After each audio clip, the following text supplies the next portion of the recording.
Oi, gente, nessa aula continuamos a examinar as contribuições da empresa. Na aula passada, nós vimos o artigo 22 da Lei 8.212 e nessa nós vamos examinar as disposições sobre contribuições de empresa que constam do Regulamento da Previdência Social.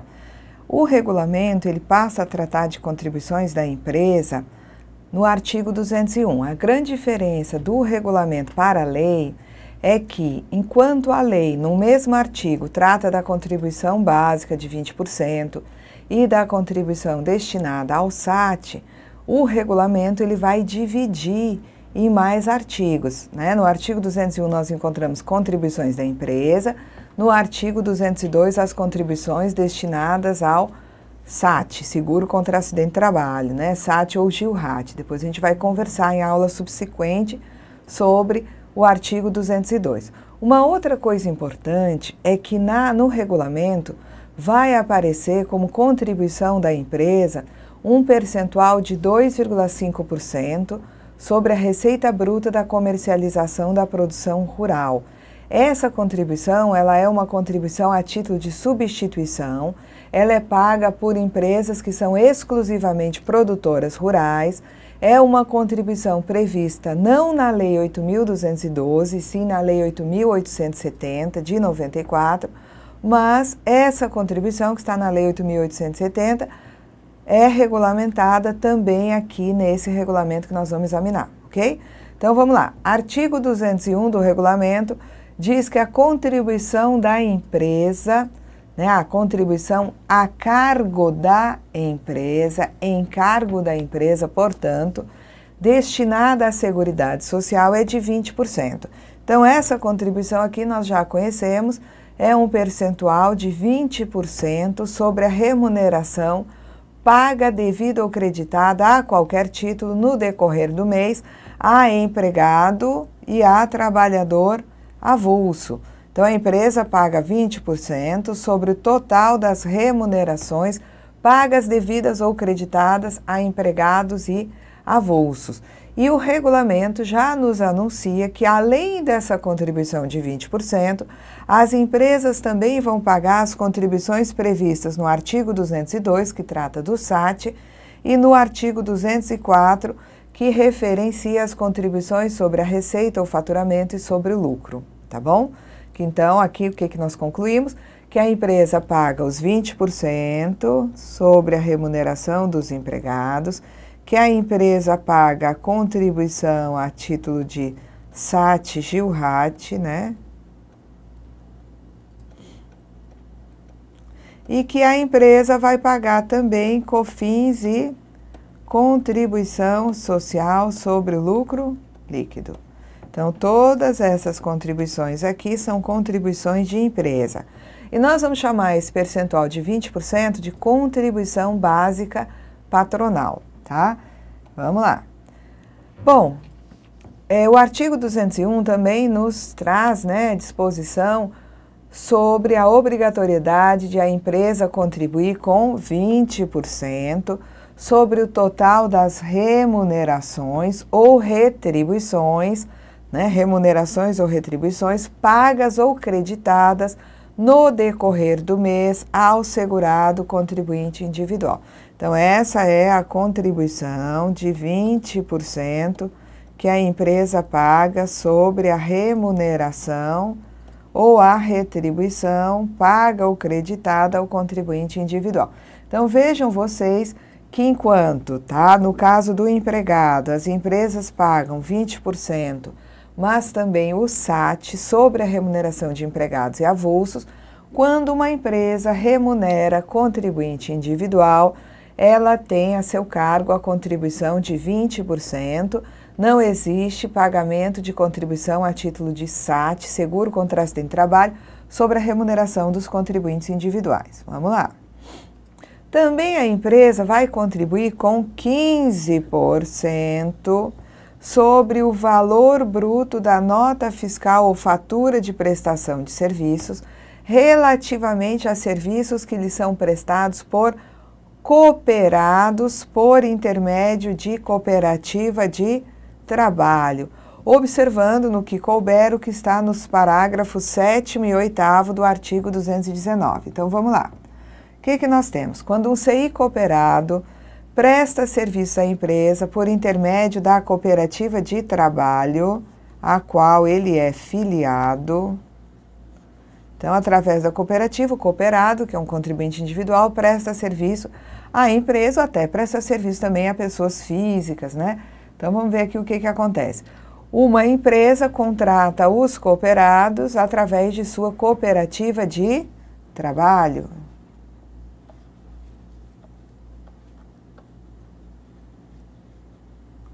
Os cooperados prestam serviço através da cooperativa. A cooperativa vai emitir uma nota fiscal de serviços que vai gerar para a empresa contratante um encargo de 15%. Muita atenção. Esses 15% não são retidos pela empresa contratante quando o pagamento do serviço. Não.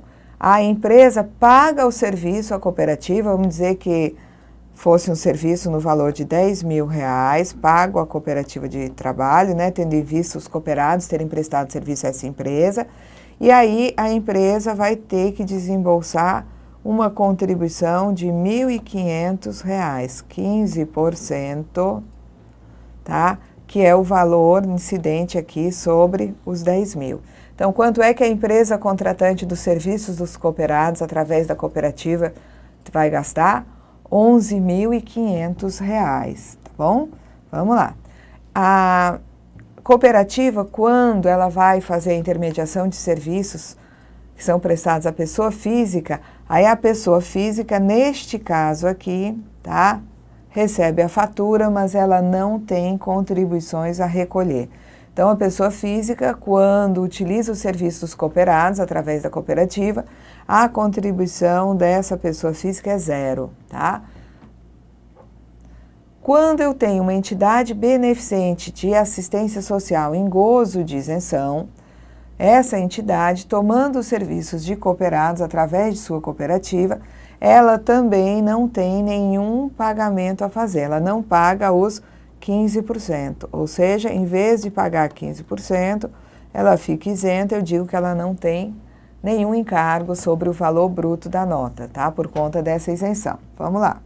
Bom, então, conforme vimos, uma empresa que contrate uma cooperativa, né, no sentido de utilizar os serviços cooperados associados a essa cooperativa de trabalho, vai ter essa contribuição de 15%. A base é o valor bruto da nota fiscal ou fatura de prestação de serviços, mas muitas vezes pode acontecer de uma nota cobrar não apenas os serviços, mas também material utilizado na prestação de serviço, equipamento necessário à prestação de serviço. Então, esse artigo nos remete, né, ao artigo 219, parágrafo 7º.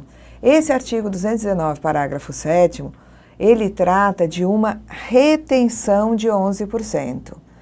Tá? Nós sabemos que no caso dos 15% da cooperativa não é retenção, é encargo da empresa contratante, da cooperativa.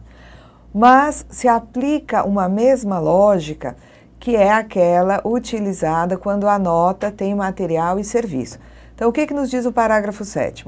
Que quando uma empresa contrata uma cooperativa para prestar serviços e a contratada se obriga a fornecer material ou dispor de equipamentos, fica facultada ao contratado discriminar na nota fiscal, fatura ou recibo, o valor correspondente ao material ou equipamento que vai ser excluído, né? Lá tratava dos 11%, aqui a gente poderia dizer, não é retenção, para o caso da cooperativa, o valor do material ou do equipamento será excluído da base, tá? Da base de cálculo dos 15%, tá? Então, eu estou tomando a liberdade aqui de riscar retenção só para deixar o entendimento muito claro. Empresa que contrata cooperativa de trabalho não retém 15%. Mas essa empresa, quando recebe a nota da cooperativa de trabalho, pode ter na nota, né, a discriminação entre serviço e material, tá? A base, então, vai ser o valor do serviço, excluindo-se da base dos 15% o valor do material. Agora, desde que contratualmente previsto e devidamente comprovada a utilização desse material. Então, vamos ver aqui o que acontece. O valor do serviço, um exemplo aqui, discriminado na nota é 12 mil. O valor do material é de 6 mil. Então, veio uma nota fiscal, uma fatura, cobrando serviços, mas também cobrando o material. Nesse caso, a base de cálculo da contribuição de 15% será o valor de 12 mil reais, que é o valor do serviço. A nota emitida foi no valor de 18 mil reais. Entretanto, desses 18 mil, 12 mil é serviço, 6 mil é material. Eu só vou exigir contribuição da empresa que contratou a cooperativa de trabalho, né, aplicando os 15% sobre os 12 mil, que é o valor do serviço. Agora, vejam que aqui o valor do material ou do equipamento é contratualmente previsto e devidamente comprovado. Daí pode-se fazer, né, a separação de serviço e material conforme previsto no contrato e aplicar os 15% sobre o valor do serviço. Já o parágrafo 8º, ele diz o seguinte, que quando não há previsão contratual, mas se sabe que naquela prestação de serviços vai se utilizar equipamento ou material, que aí é preciso verificar nas normas, que antes eram editadas pelo INSS, hoje são instruções normativas da Receita Federal, então é preciso verificar nas normas qual é o mínimo que se aceita de serviço dentro do valor cobrado, tendo em vista a natureza daquele serviço. Então, cabe ao INSS, aqui a gente deveria dizer, cabe à Secretaria da Receita Federal do Brasil, não mais ao INSS, normatizar a forma de apuração e o limite mínimo do valor do serviço contido no total da nota fiscal, fatura ou recibo, quando, na hipótese do parágrafo anterior, se usa material e equipamento, mas não houver previsão contratual dos valores correspondentes a material e equipamento. Então, sem previsão contratual dos valores de material e equipamento, nós vamos utilizar os percentuais previstos nas normas, editadas pela Receita Federal, para definir qual é o mínimo aceitável de serviço. Por exemplo, antes do exemplo, vamos ver aqui. Valor do serviço, se não houver previsão contratual de valores correspondentes a material e equipamento, a forma de apurar o valor de serviço e o limite mínimo do valor do serviço vai ser definido pela Receita Federal do Brasil. Exemplo, se há na contratação aí, prestação de serviço de uma cooperativa de transportadores autônomos. Ora, os transportadores autônomos, eles prestam serviço utilizando o equipamento, que é o veículo. É o táxi, é o ônibus, é a van, enfim, é o caminhão. Então, nessa prestação de serviços, mesmo que não exista no contrato a discriminação do valor, do gasto com equipamento, quando da emissão da nota, eu vou separar o serviço do equipamento, aplicando o percentual previsto nas normas previdenciárias, que vai ser de 20% do valor bruto da nota fiscal de serviços ou fatura. Então, veja só o seguinte, uma empresa paga 10 mil a uma cooperativa de taxistas naquele mês.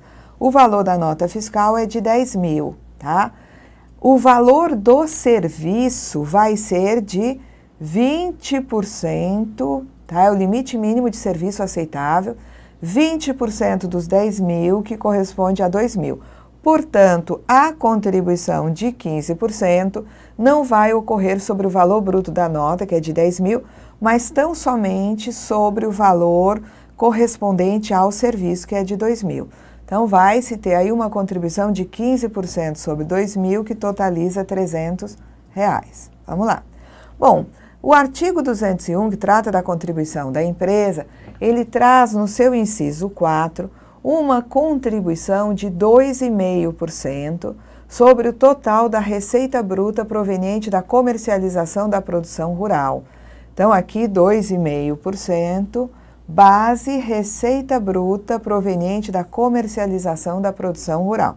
Então, aqui nós temos uma contribuição de 2,5% incidindo sobre a receita bruta da comercialização da produção rural, tá?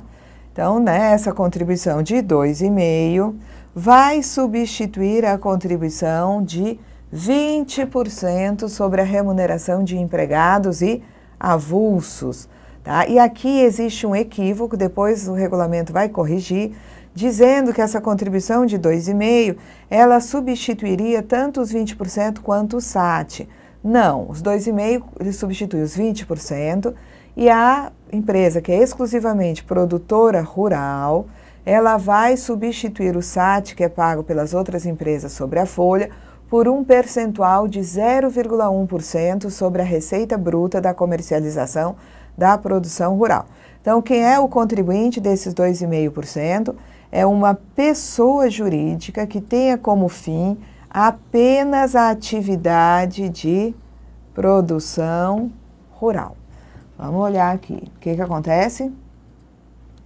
Tá? De onde que se tirou essa contribuição de 2,5% sobre a receita bruta da comercialização da produção rural, uma vez que nós não a encontramos na Lei 8.212. Então, a lei que determina a substituição dos 20% sobre a remuneração de empregados e avulsos para esses produtores rurais é a Lei 8.870. Então, em vez dos 20%, a empresa vai pagar 2,5% da receita bruta proveniente da comercialização de sua produção rural. E, em vez do SAT, tá, 1, 2 ou 3%, essa empresa ela vai contribuir com 0,1%, 0,1% da receita bruta proveniente da comercialização de sua produção, sendo que esse 0,1% sobre a receita é destinado ao financiamento da complementação das prestações por acidente de trabalho, tá? Então, o que acontece aqui? Enquanto uma empresa em geral contribui com 20% sobre a remuneração de empregados e avulsos, uma empresa que se dedica exclusivamente à produção rural substitui os 20% por 2,5%. Enquanto uma empresa em geral contribui com 1, 2 ou 3% sobre a receita bruta da comercialização de sua... sobre a remuneração, desculpa, já embolei aqui, voltando, enquanto uma empresa em geral contribui com 1, 2 ou 3% sobre a remuneração, o produtor rural, pessoa jurídica, contribui com 0,1% sobre a receita bruta da comercialização da produção rural. As demais contribuições da empresa que é exclusivamente produtora rural continuam nas mesmas condições. 20% sobre a remuneração dos contribuintes individuais, 15% sobre o valor bruto da nota fiscal de cooperativa de trabalho. Bom, o parágrafo 1º do artigo 201, ele se preocupa em determinar o que é remuneração para aplicação dos 20%, tanto 20% sobre remuneração de empregados e avulsos, 20% sobre a remuneração dos contribuintes individuais. Lembrando também que sobre a remuneração de empregados e avulsos incide a contribuição a título de SAT ou GILRAT, né, destinada, portanto, ao financiamento das prestações acidentárias. GILRAT, né, é a contribuição destinada ao financiamento de benefícios concedidos em virtude do grau de incidência de incapacidade laborativa decorrente dos riscos ambientais do trabalho. Então, vamos olhar aqui para essa base, remuneração. O que se considera remuneração? As importâncias auferidas em uma ou mais empresas, assim entendida a totalidade dos rendimentos pagos, devidos ou creditados a qualquer título durante o mês, inclusive, né, destinados a retribuir o trabalho, qualquer que seja a sua forma, inclusive os ganhos habituais sob a forma de utilidades, ressalvando-se o que está no parágrafo 9º do artigo 214, que são as parcelas não integrantes do salário de contribuição que não integram essa base remuneração. e excetuado o lucro distribuído ao segurado e empresário, observados os termos do inciso 2 do parágrafo 5º que a gente adiante examina. Então, aqui, a base de cálculo da contribuição da empresa é a remuneração composta de todos os rendimentos pagos, devidos ou creditados a qualquer título durante o mês, inclusive utilidades habitualmente pagas. E o que não integra essa base de cálculo? Aquilo que está no parágrafo 9º do artigo 214.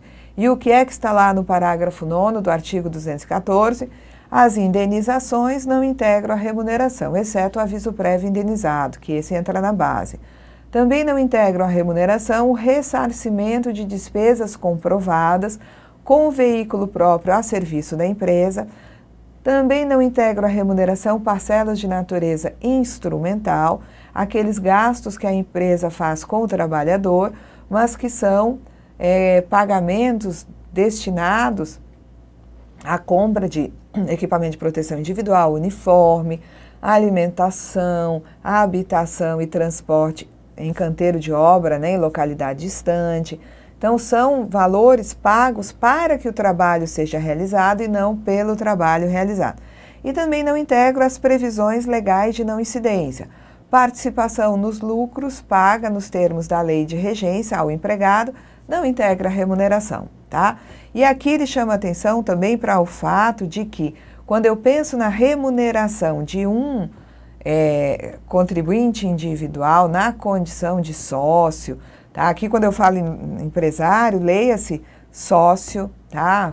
Gerente, sócio com prolabore, tá? Sócio cotista só recebe participação nos lucros, antecipação de lucros na empresa, ele nem é segurado obrigatório. Mas voltando, quando eu estou falando aqui que o lucro distribuído ao empresário, tá? Não integra a base de cálculo das contribuições previdenciárias, eu não estou inventando uma categoria de empresário. O empresário hoje faz parte da categoria, ele se enquadra na categoria de contribuinte individual. Mas aqui eu referencio sócio de empresa limitada, empresários individuais, tá? Eu referencio aqueles indivíduos que eles trabalham nas suas empresas. Então, a remuneração paga pelo trabalho, a remuneração pro labore, é base dos 20%. Mas o lucro distribuído a esse sócio pela empresa não é base de cálculo da contribuição de 20%. Ele não integra a base remuneração. Então, eu posso dizer, mas lucro é remuneração do capital. Então, pronto, a remuneração do capital, que é o lucro, não integra a base de cálculo dos 20%. Mas a remuneração pelo trabalho, essa sim integra a base de cálculo dos 20%. Vamos lá. Integra a remuneração para fins do disposto nos incisos 2 e 3 do caput. O inciso 2 fala de 20% sobre a remuneração dos contribuintes individuais. O inciso 3, ele trata de 15% sobre o valor bruto da nota fiscal de uma cooperativa de trabalho.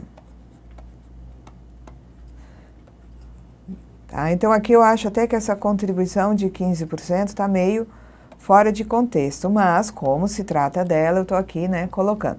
De que trata esse parágrafo 2º? Que a bolsa do residente, do médico residente, eu diria mais que bolsa paga outros residentes da área de saúde também, integram esse conceito de remuneração para fins de incidência dos 20%. Então, um hospital, quando ele tem médico residente trabalhando lá dentro, tá? Na verdade, é um curso de pós-graduação, esse de residência, o médico recebe uma bolsa, sobre o valor da bolsa o hospital tem que pagar 20% e reter 11% do médico, que ele é um contribuinte individual. Então, integra a remuneração, a bolsa de estudos paga ou creditada ao médico residente participante do programa de residência médica. Então, bolsa paga residente, tá? Sobre essa bolsa vai incidir a contribuição de 20%. No passado, também incidia a contribuição destinada, né, ao seguro contra acidente de trabalho. Hoje não mais. Então, hoje nós só teremos os 20% incidindo sobre o valor da bolsa paga ao residente, ao médico residente, ao psicólogo residente, enfermeiro, terapeuta ocupacional que fazem residência. Muito bem. Artigo 201, parágrafo 3º, trata de uma situação onde não se consegue comprovar valores pagos ou creditados ao sócio da empresa, tá? Ao empresário individual, a título de prolabore. Por que não se consegue, né, verificar diretamente os valores do prolabore do sócio? Porque houve recusa ou sonegação de qualquer documento ou informação, ou então houve a apresentação deficiente de livros ou documentos. Nesse caso, a contribuição da empresa sobre o prolabore, sobre a remuneração do trabalho do sócio, tá? Precisa primeiro definir a base. Eu não consigo ver na contabilidade, tá? Por quê? Porque houve recusa ou sonegação de apresentar um documento, ou houve uma apresentação deficiente. Então, não consigo ver diretamente o prolabore do sócio nos livros, nos documentos da empresa. Então, eu preciso dessa base para aplicar os 20%. O que se faz? Tá? Se vai fazer uma aferição indireta, com base em parâmetros que são aí previstos. Então, não houve comprovação, né, nos livros, na contabilidade, nos documentos do prolabore, se vai dizer que a base, a remuneração do sócio, vai ser o salário de contribuição dele, tá? Nessa condição. Então, e como seria isso?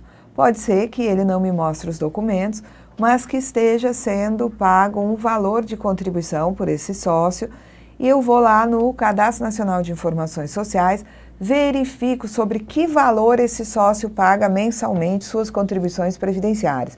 Descubro que lá existe um pagamento de contribuições previdenciárias sobre R$2.000.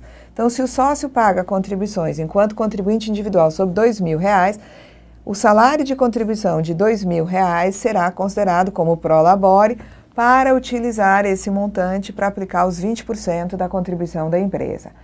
Não, mas esse sócio não paga nenhum tipo de contribuição como contribuinte individual. Não localizei no CNIS um salário de contribuição. Então, vou verificar se a empresa me apresenta a folha, ou se ela não me apresenta, eu posso examinar no CNIS qual é o empregado que ganha mais naquela empresa. É fulano, ele ganha quanto? Ele ganha R$3.000. Pronto. Se o empregado que ganha mais na empresa ganha R$3.000, esse valor de R$3.000 eu vou dizer que é o prolabore do sócio, e vou usar esse valor de R$3.000 para exigir da empresa 20% sobre a remuneração de R$3.000 desse sócio. Bom, aí se não tem empregados ou se a empresa não declarou GFIP para eu detectar no CNIS qual é a remuneração dos empregados, eu vou dizer que o prolabore do sócio é o salário mínimo. Então, por último, seria essa hipótese do salário mínimo se eu não conseguir, né, verificar as outras hipóteses do inciso 1 e 2, tá? Então, eu verifico, né, para aferição indireta, e eu só posso fazer a aferição indireta quando houver recusa ou sonegação de qualquer documento ou informação ou sua apresentação deficiente. Eu vou partir para o salário de contribuição, já que eu não consegui verificar diretamente o prolabore do sócio nos livros e documentos, eu digo que o prolabore é o mesmo valor do seu salário de contribuição. Não tem salário de contribuição porque sócio nem contribui mensalmente. Então, eu vou dizer que o prolabore dele é a maior remuneração paga a um empregado daquela mesma empresa. E se nada disso, né, for possível, eu vou dizer que o prolabore dele é um salário mínimo, ok?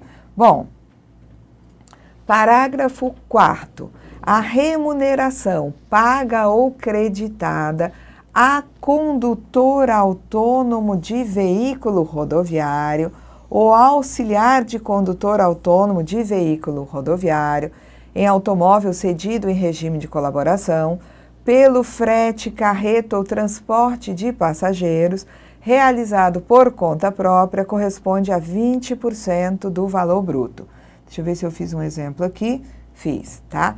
Então, no caso de um condutor autônomo ou do auxiliar de condutor autônomo, que trabalha com ele em regime de colaboração, a remuneração corresponde a 20% do valor do frete. Então, se o frete foi de 10 mil, a remuneração do fretista será apenas 2 mil, que é o correspondente a 20% do valor do frete, tá bom? No caso de sociedade civil de prestação de serviços profissionais relativos ao exercício de profissões legalmente regulamentadas, então sociedade civil, hoje sociedade simples, de prestação de serviços profissionais, né, de profissões regulamentadas. Então, uma sociedade simples de advogados, de médicos, de arquitetos, a contribuição da empresa, tá, sobre a remuneração dos sócios, né, vai ser de 20%. Então, a empresa paga 20% sobre a remuneração do sócio. Quando eu localizo a remuneração paga ou creditada aos sócios em decorrência do seu trabalho na escrituração contábil, eu vou aplicar 20% sobre a remuneração desse sócio, porque eu verifiquei na contabilidade qual é o valor da remuneração pelo trabalho dele. Agora, quando eu não consigo ter discriminação entre o valor da remuneração pelo trabalho dos sócios e o valor da antecipação dos lucros, da distribuição de lucros nessa sociedade, eu vou aplicar 20% sobre o valor total pago ou creditado aos sócios, ainda que a título de antecipação de lucro. Em que casos eu aplico 20% sobre o valor total pago aos sócios? Quando, primeira situação, não houver discriminação entre a remuneração do trabalho e a proveniente do capital social. Não há discriminação entre remuneração do trabalho e o lucro. Ou então, tá, existir um adiantamento de resultado ainda não apurado por meio da demonstração de resultado do exercício. Então, sociedade simples de profissões regulamentadas, se a escrituração contábil registrar remuneração paga ou creditada em decorrência do trabalho, eu aplico sobre a remuneração 20%, tá? Se na sociedade simples de profissões regulamentadas eu verificar que inexiste discriminação entre a remuneração paga ou creditada em decorrência do trabalho e aquela proveniente do capital social, ou seja, não tem discriminação entre prolabore, o valor do prolabore e o lucro, tá tudo junto, aquilo que foi pago, né, ao sócio. Eu vou tomar como base os valores totais pagos aos sócios e aplicar os 20%. Uma outra situação que me faz usar o valor total pago ao sócio é quando se adianta resultado, se adianta lucro, mas esse adiantamento não está demonstrado na DRE, na demonstração de resultados do exercício.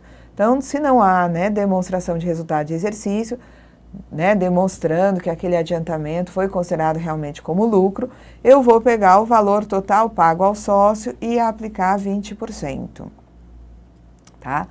No caso de instituições financeiras, lembrando aqui que nós já vimos na lei, existe o pagamento de um adicional de 2,5%. Então, entidades, né, instituições financeiras e também as entidades de previdência privada, aberta e fechada, elas vão pagar uma contribuição adicional de 2,5%. Então, aqui vai ser os 20% mais 2,5% e aqui 20% mais 2,5%. Quando se trata dos 15%, não se soma o adicional de 2,5%. Bom, nós ficamos até aqui. Na próxima aula estaremos ainda conversando sobre o artigo 201 do regulamento. Até lá!